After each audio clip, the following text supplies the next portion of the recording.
right, so as we take a look at our work for Monday, February 22nd, we are working on our static movie mash, and we are going to be looking at both refining a selection and the clone tool. But because everybody's kind of at a different spot on this project right now, just with what skills you had from the past, based on your internet connection, just based on your desire maybe to do work over the last several school days, we're going to kind of review some skills.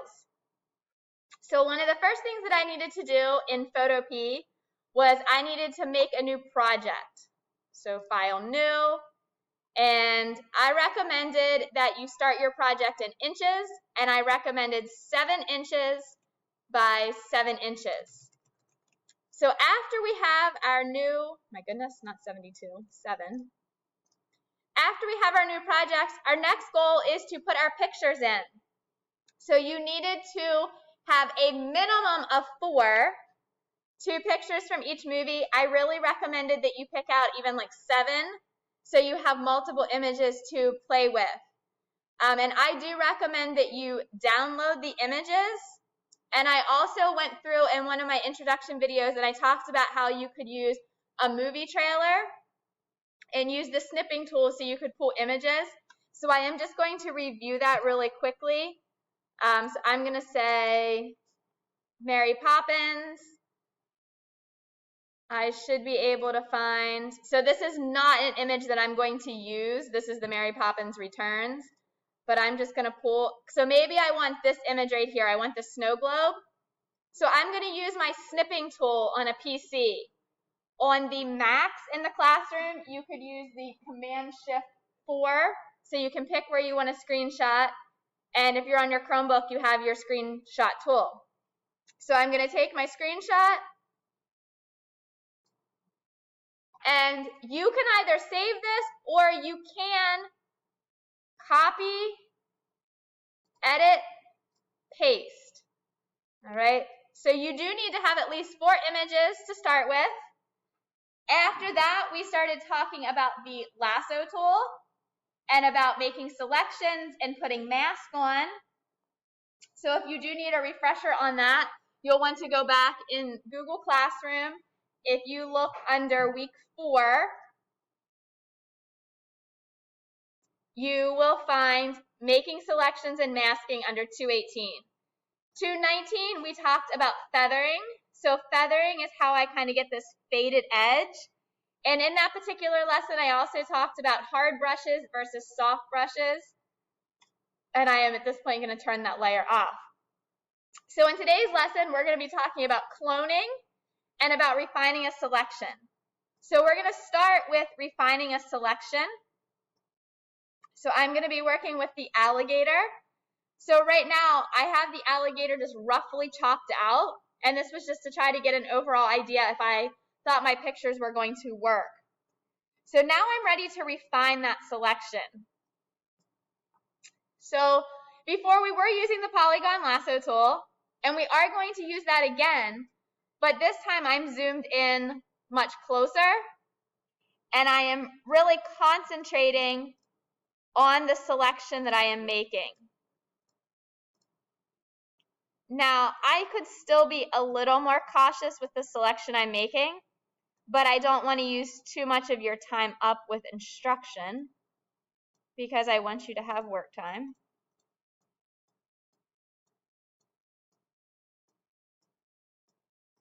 And I am going to keep the alligator shadow.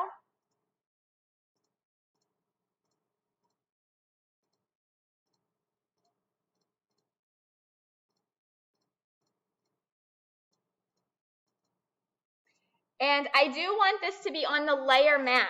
So remember, the purpose of our layer mask is so if we make mistakes, we can correct them. So I'm going to do a select inverse because I want to delete what's on the outside.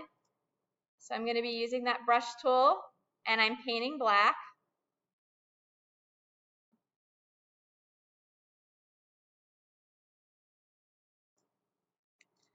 Select, deselect. So now let's take a look. So I think the alligator is pretty well cut out, okay? So that's how we're going to refine our selection. Now, let's talk about the clone tool. So right now, at the bottom of the screen, I have white space. I want this to look like it's more of the green. I could, and this is what we would call very amateur editing, just pull this down. Well, if I pull that down too far, it's going to look very distorted after a while. And one thing that we never want to do is really start to distort images where something looks very tall and skinny or short and fat. Like, we don't want to change that distortion. So what I'm going to do is I am going to use the clone tool. And clone, just as the name sounds, truly duplicates what is going on. So I'm on the appropriate layer. This should be my clone tool. Why is it not? There should be two tools there.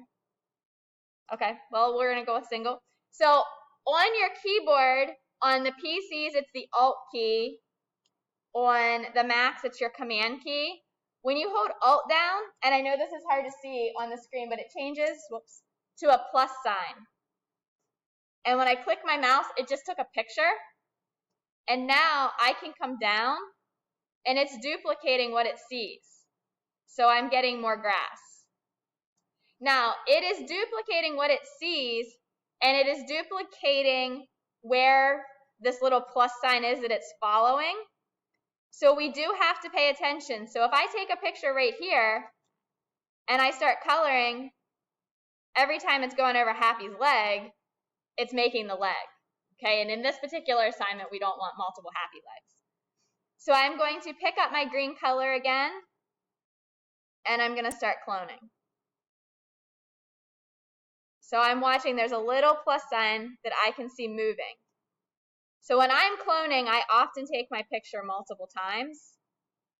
So right now you can see it just made that edge. And you also have to think like where the different colors are. So like I was just getting into this grass, and that's what's showing up down here.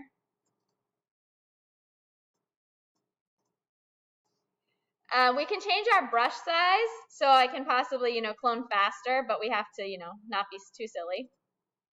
And I'm also going to go to a soft brush. I think you get a better result when you are cloning with a soft brush. I think it looks more natural.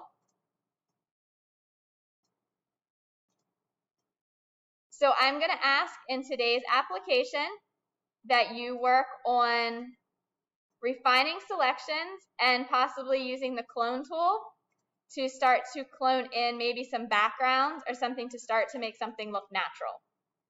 Questions on that application? So again, it's important that you take a screenshot to post your progress, and I will show you where you're going to find. So right here where it says Movie Mash Week 2 Screenshots, under February 22nd to 26th, I actually need to put the dates in front of that.